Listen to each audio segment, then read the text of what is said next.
Job, chapitre 20. Tsophar de Naama prit la parole et dit: Mes pensées me forcent à répondre, et mon agitation ne peut se contenir. J'ai entendu des reproches qui m'outragent. Le souffle de mon intelligence donnera la réplique. Ne sais-tu pas que, de tout temps, depuis que l'homme a été placé sur la terre, le triomphe des méchants a été court, et la joie de l'impie momentanée? Quand il s'élèverait jusqu'aux cieux, et que sa tête toucherait aux nues, il périra pour toujours comme son ordure, et ceux qui le voyaient diront: Où est-il? Il s'envolera comme un songe, et on ne le trouvera plus. Il disparaîtra comme une vision nocturne. L'œil qui le regardait ne le regardera plus. Le lieu qu'il habitait ne l'apercevra plus. Ses fils seront assaillis par les pauvres, et ses mains restitueront ce qu'il a pris par violence. La vigueur de la jeunesse, qui remplissait ses membres, aura sa couche avec lui dans la poussière. Le mal était doux à sa bouche, il le cachait sous sa langue. Il le savourait sans l'abandonner, il le retenait au milieu de son palais. Mais sa nourriture se transformera dans ses entrailles, elle deviendra dans son corps un venin d'aspic. Il a englouti des richesses, il les vomira.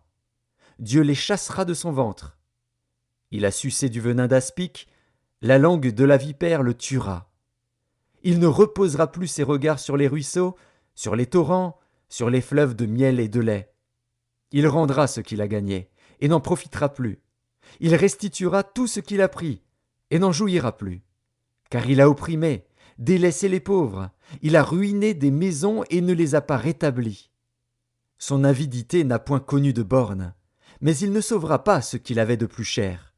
Rien n'échappait à sa voracité, mais son bien-être ne durera pas. Au milieu de l'abondance, il sera dans la détresse. La main de tous les misérables se lèvera sur lui. Et voici, pour lui remplir le ventre, Dieu enverra sur lui le feu de sa colère et le rassasiera par une pluie de traits.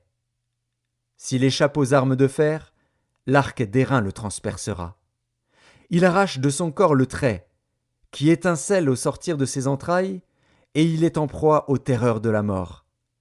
Toutes les calamités sont réservées à ses trésors. Il sera consumé par un feu que n'allumera point l'homme, et ce qui restera dans sa tente en deviendra la pâture. Les cieux dévoileront son iniquité, et la terre s'élèvera contre lui. Les revenus de sa maison seront emportés, ils disparaîtront au jour de la colère de Dieu.